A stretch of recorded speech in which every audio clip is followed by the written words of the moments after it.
police are law officers that brutalize and kill unarmed people. This is all wrong. Why are we screaming at these police officers? Everyone is not the same.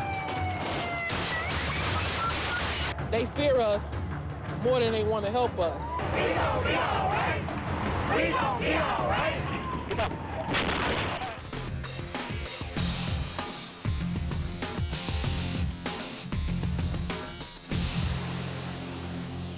Good evening, I'm Chris Bury. Welcome to In the Loop and our continuing coverage of Chicago on the Brink, a look at the relationship between the community and law enforcement.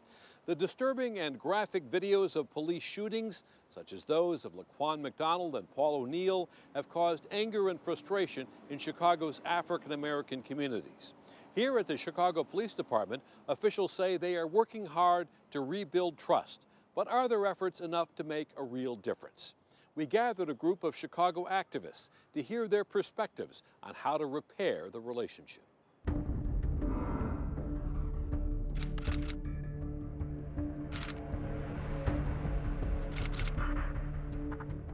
I would say that what's taking place with the young man McDonald and just what happened in recent shootings across the nation, and particularly here in Chicago, that it shouldn't come as a surprise. Like, these things have been happening for quite some time, but it's just that through social media and other venues that communities and people are starting to pay more notice to that. And I think that, you know, young people in particular people of color are actually stepping up to the plate and holding people accountable behind this as well.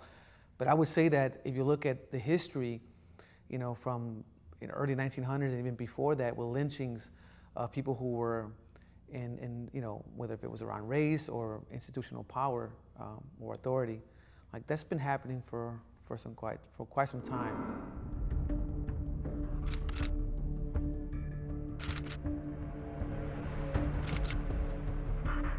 I think people have this idea that, you know, two generations away from the civil rights era, that all of a sudden we're colorblind and everything's okay.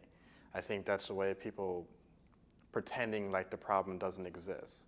Whereas if you have a conversation about race, I saw this video about being anti-racist, which is you have a conversation about race and you try to confront it.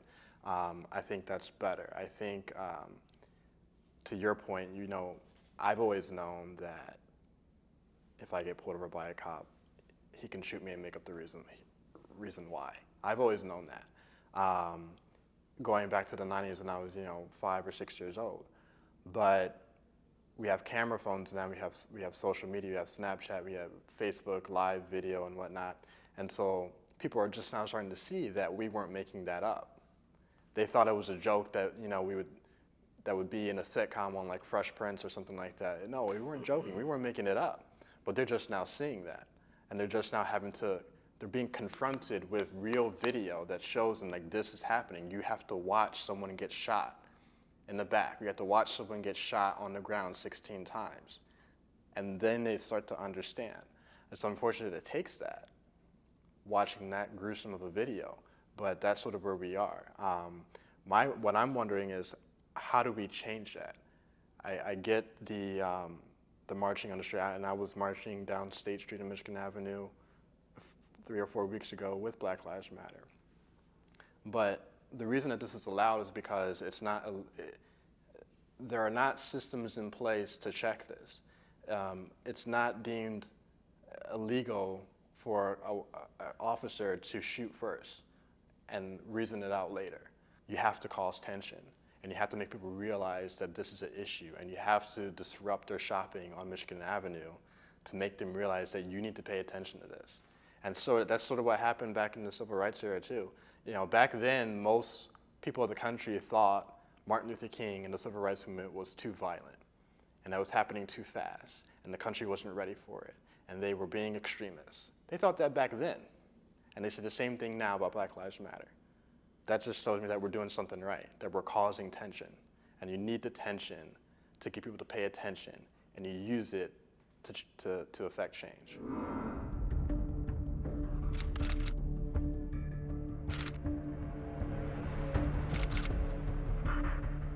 I think that where we are right now is definitely something that's historical. It's not ahistorical. It's not that this just happened. Police didn't just start killing black folks. Black and brown bodies did not just become targets. And I appreciate what you're saying about race in the way that it plays out into these interactions between state and people in communities. And I also want to add the layer of economics, right? Like, it's beneficial, it's advantageous for folks who are operators of the state to be doing this type of policing. It is definitely advantageous to have egregious harassment of folks on the streets, traffic violation, over policing for traffic violations, because that's money to the state. And then what does the money to the state do? It goes to the police. And then if we're understanding that the police, the main function is not necessarily to protect and serve, as it's kind of put up as this facade, but it's to maintain capital. It's to maintain the system of capitalism, right? And so I think what's happening in this moment that's really encouraging is that capitalism has failed for many folks, not just folks who are in particular pockets of the community, but wholesale communities. Like, if we look at Chicago, it's not just young black folks, it's not just young brown folks, it's folks who are in all different sectors of the community, be it service, be it fast food, be it education, be it anywhere that you have to go and work a job. Is failing us. And so we're in this moment where folks are understanding that there needs to be some type of alternative. And then the whole thing about systems and things like that, there are systems, but unfortunately the systems are manned and work together with the very things that are supposed to be held accountable. And I think that's the big joke of trying to understand this moment as something of how do we put in another system. It's about how do we recreate and take down that whole system, right? Like, putting in another figurehead or putting in another system or putting in another committee or another bureaucratic thing that's going to be constructed by the very folks who are committing these atrocities is basically putting us in a cyclical process.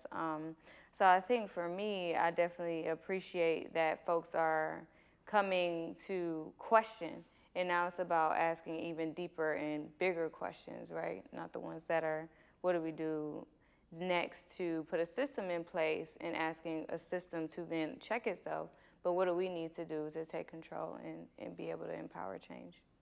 I absolutely agree that, like with the, what's it called, the Independent Police Review. Oh, IPRA. IPRA. Taking them away and disbanding them and making a new version of it probably isn't going to solve the problem, because it's going to be made by folks who allowed the problem to exist in the first place.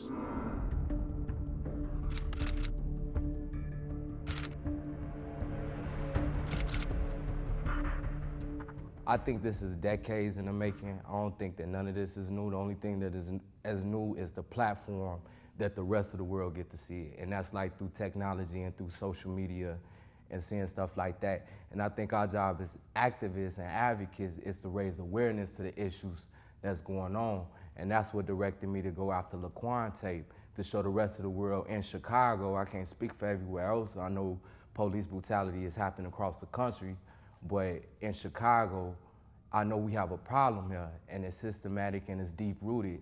And I felt going after Laquan tape would shine light on that, and show that in Chicago that the police are unjustifiably and disproportionately shooting African Americans like no other, major city in this country. And I think that with the recent shooting of Paul O'Neal, that adds to a level of distrust, because as we all watch, who saw the video, y'all saw the video, you see these police officers, right? I'm watching the video, and what troubled me the most, of course the whole thing was troubling, but what disheartened me the most is when they showed us the perspective, they invited us to the police department to watch the video before they made it public or whatever. But when we was watching it, they showed us different videos. I think the second and third video was the first perspective of the body camera of the initial officer who started to shoot Officer Coughlin. And what upsetted me so much, man, is that he had his pistol out before he even exited the car. Before Paul even rolled up in the Jaguar to even possibly oppose a threat, he already had his pistol out. So in my mind, all I was thinking about is when Jason Van Dyke killed Laquan, and how it seemed like Van Dyke was itching to get out the car with Laquan. He had his gun already out, and he wanted to shoot him.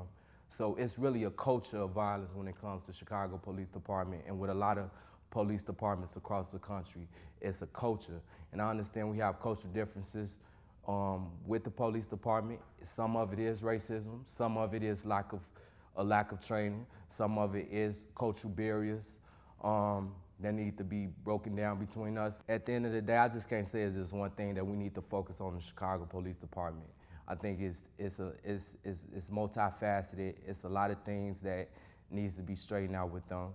There's another part of me that feels that while race and economic mobility are two major factors of what kind of is taking place or what's got us to where we're at right now, I think that there are, and this is not that I'm trying to take a side, but being unbiased about this, if I put myself in the middle, as a person who's been on both sides, I've had my encounters with police, right? But I've also have had family and close friends of mine that are within law enforcement.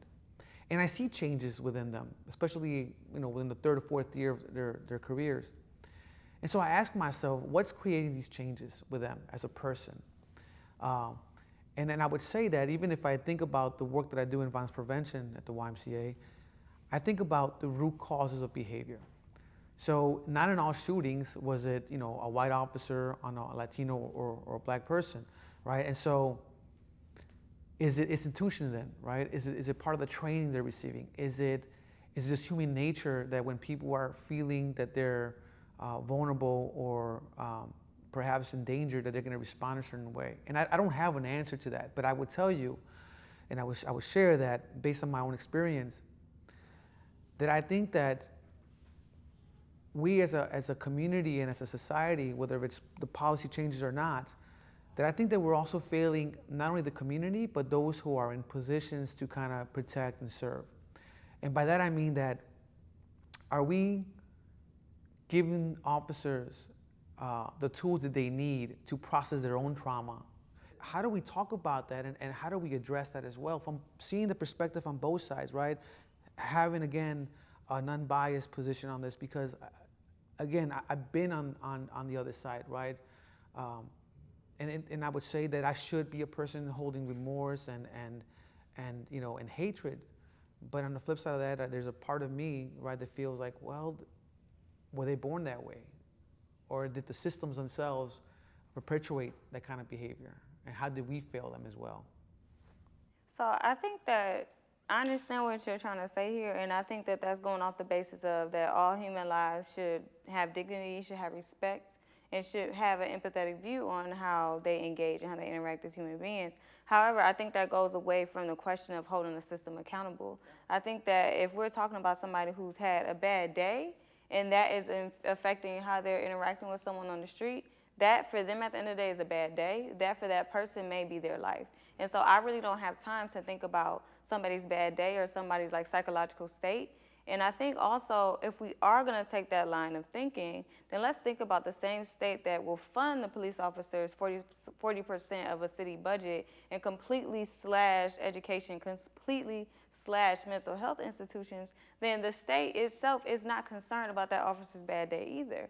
So I'm not saying that, these police officers as human beings are bad human beings, but I also won't be able to agree with any line that says that because a police officer interacts with human beings, mind you, they are also human beings in communities who are going through different situations, that they deserve any less respect or dignity, and at the very least, the right to have a life after that interaction, right?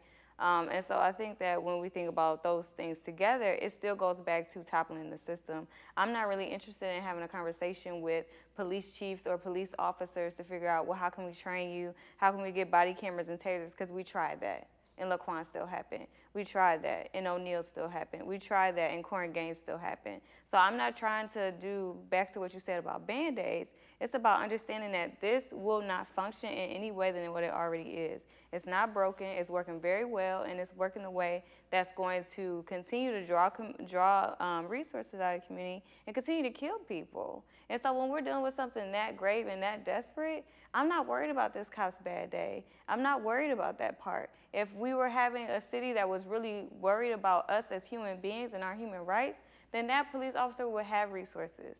That police officer will have an opportunity to deal with their mental state. But at the end of the day, no matter what this person goes through, if I go into, I'm an educator, if I go into the classroom and I go slapping kids, they're not gonna ask me, well, what was going on with me? But police officers, we put them on such a pedestal that we wanna question all these things, but what we're not questioning is why are folks continuing to die? And what can we do to make sure that stops? Not hold somebody else accountable, how do we make sure that these people live? And the training I think that should happen, because Governor Bruce Rauner supports this bill, I think it's law now, where it requires driver's ed to teach students what to do when they get pulled over, which just shows he completely misunderstands the problem. Because where's the bill that requires police officers to understand that killing is not a virtue, that you shouldn't high five your comrade after you shot someone dead, an 18-year-old boy. Where's that? And so the training I'm talking about is not just going, for 12 hours for some classes and taking a test. I'm talking about really like something that might be restorative justice, where you have to understand what it's like for the mother of or father of someone who was killed by police, and then confronting and dealing and talking with the police department. Maybe not the officer, maybe it's too, I don't know how that works, you're a better expert. And then having many people at the police force watch that and how that goes down and learn from it and connect with it and empathize with it, and they can understand that no officer should think that that having to shoot someone dead was worthy of a high five. Absolutely, and I think that's a responsibility upon a community to make that a policy.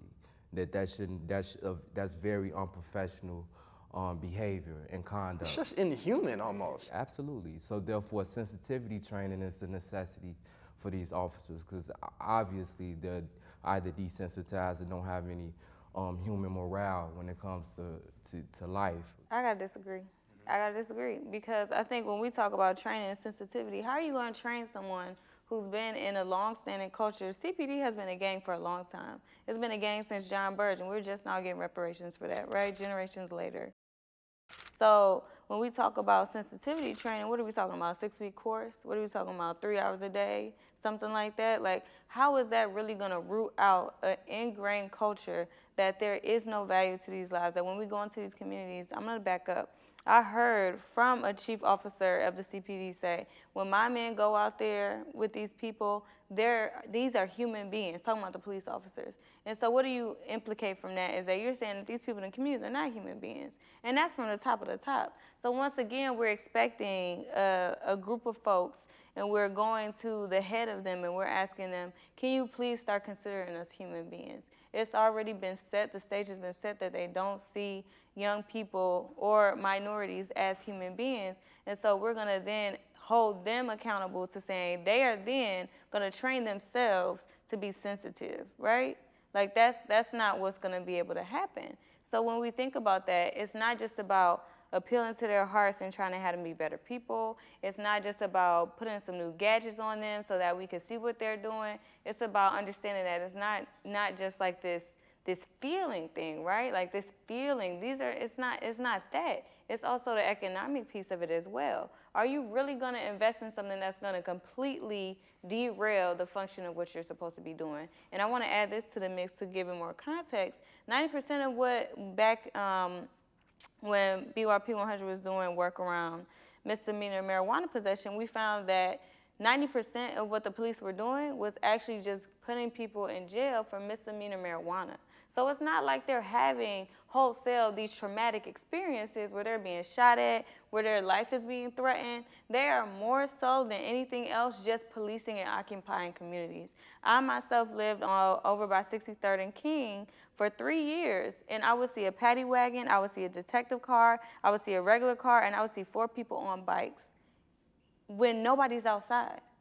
What is the purpose of that, right? Like, what is the purpose of that? We have to get away from this notion that police are actually trying to protect and serve communities. Because if that were the case, then we would see a lot more flourishing and revitalized communities in the place where they mostly occupy them, which is in Black and brown communities. There is a complete disconnect there. So I don't understand why we keep holding on to that. Well, no, actually I do, because they feed it to us and they try to tell us, well, what are you gonna do without police?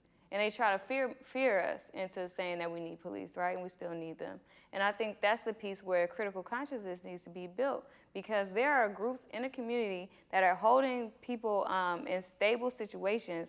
We can even think about mothers against senseless killings, right? There was an article about them 2 years ago on DNA Info where they were patrolling the block in Inglewood and there was no shootings, right? And that's something that even the police say, when we go back to McCarthy, could not figure out a solution for how to make that happen. But people in their own communities with control were able to do that. And so that's what I'm saying. We have to move back towards how can communities take care of themselves without having the constant threat of death, of having resources taken away, and being completely occupied in control. That's the real answer. I would love to get into that conversation and pull away from the conversation of how do we make police be nicer? How do we put Black and brown police in Black and brown communities? That's already been happening. Well, That's not a new thing. I would love to see how we could make peace amongst each other, because at the end of the day, statistically, and I'm gonna hold people accountable regardless, whether it's police or whether it's community. If we was to demilitarize the police, and we don't have any occupational police, and I don't believe in occupational police at all, but I do think that law enforcement is necessary. Because at the end of the day, who's gonna protect my community, my neighbor, from them shootings at the end of the day if we don't have any type of law enforcement agent on the scene? It's 13,000 officers. Is it racism? Yes. Is it misconduct? Yes. Are all 13,000 bogus? No. That's like if you come to the Black and brown community. Are all us doing shootings? No. And I don't want that stigmatism on me as a Black man, so I want to put that stigmatism on no other institution. Yes, it's a lot of them that are bad cops and they need to be removed immediately. And some of them in some cases need to serve jail time. But I just can't say we just should not have any type of law enforcement, especially in the hood, in Black communities. So we know what police misconduct looks like firsthand. Our community has been shaped by it. But at the end of the day, we know that all police aren't bad police. I got friends that are law enforcement officers, and I would never say that they're bad police. If they see police misconduct, they will report it. We need a system that is going to hold police accountable. We ain't getting justice for Tamir Rice. We ain't getting justice for Mike Brown, for Sandra Bland. And we got Laquan McDonald tape shooting on tape, and yet the federal government has yet to come in yet and file federal charges against them. Personally, I think we should boycott our vote if we're gonna do something radical and revolutionary. And I know the Democrats want to maintain office and they want to I feel like we should boycott our vote. No justice, no vote. Now, in 2016, I think if we say, and I'm sorry I disagree with you, I think if we say, well, we're not gonna vote, we're not gonna participate, I think that's not what's worked for us since we got here. We just have to keep trying what's worked for us and keep going. It's going to take a long time. It's not going to be solved in our lifetime, maybe. It's probably not. My kids might have to keep fighting this fight. But we will make progress. I think if we say we're not going to vote, the people who even agree with us sometimes, who will give us what we want sometimes, will lose and will have no political power. And people who don't care what we think will say, great, they didn't vote. Let's cut the food stamps. Let's cut any type of investment in that community because we don't care. So I think we have to double down on what has worked for us. The Black women of the early days of slavery, they worked for us and they delivered for us. Martin Luther King worked for us and he delivered for us. Malcolm X worked for us and he delivered for us. And we have to keep marching down that path. And so, and it is economics. With all the power and wisdom and love the Black woman can have for her community, at the end of the day, average Black income is 50% lower than average white income. And Black wealth is 18 times less than white wealth. And so until you have a real conversation in Chicago or across the country, let's take Chicago for example, that really talks about, let's be honest about redlining. And for every year that we had redlining, we need 3 to 4 to 5 years of direct and deliberate and intentional investment in the communities to compensate for it. Until we have that conversation, and until we make those choices, which are political choices, we're not going to go anywhere. We can do everything we can with the community. We can be out on the streets every day, and mothers literally hold themselves up and protect their children when something's going down. We can do that all day, every day. But until we address the fact that there's just not attention and investment in our communities because not enough politicians care, we're not going to be able to go anywhere much further than where we are. I wonder, like, are we not tapping into the strengths of our communities, and we're constantly focusing and putting the finger on things? And again, I'm all about accountability. You know, I have a staff of about 23 people and about 10 interns and about 50 vets. I hold them accountable. And I do a lot of course correction. But I think there has to be ways that we also create spaces to heal, to have these kind of dialogues, to be able to hold people accountable, to be able to call people out. And one prime example that I've seen throughout the city, I've seen several, small like churches, small nonprofits, inviting officers to kind of break bread with them, to inviting their neighbors over. And I think that's one way, right, to kind of do this. I mean, I know it's not going to solve the problems. At the YMCA, we got a program called Bridging the Divide, where we use restorative justice practices, a number of peace circles, to create these values among ourselves, among police and youth and other community members, to have a dialogue about each other's perception. Why is it that I hate the police? And vice versa. Why is it that police feel a certain way towards young people? Or a person of color, which doesn't always come up, but maybe there's something there. And so we have these conversations, and often it's beyond one session. Sometimes it's 2, 3, 4 sessions that we do. And we see change of attitude. But there has to be other steps that we could take. Like, how do we continue to reinforce that? How do we give young people opportunities to lead in our communities? And how do we hold our neighbors accountable? What are the steps that young people or people from our communities are thinking that this is the way that I think we could solve it? Here's the short-term solutions, and here's that it's going to get us to the long-term solutions. And I'm not hearing too much of that. I hear about accountability. I'm hearing about people resigning. Okay, so MacArthur resigned. We asked the mayor to resign. The truth is, all right, so if the mayor resigned tomorrow, what changes? Last month, more than 60 groups affiliated with the Black Lives Matter movement teamed up to offer specific recommendations for police and criminal justice reforms. You can find their complete list on our website, wycc.org. And next week, we'll hear from veteran Chicago journalists about police and community relations and, of course, the role of the media. Thanks for joining us on this special edition of In the Loop. To watch more of tonight's program, click on to wycc.org and look for In the Loop. Until next time, I'm Chris Bury. Good night.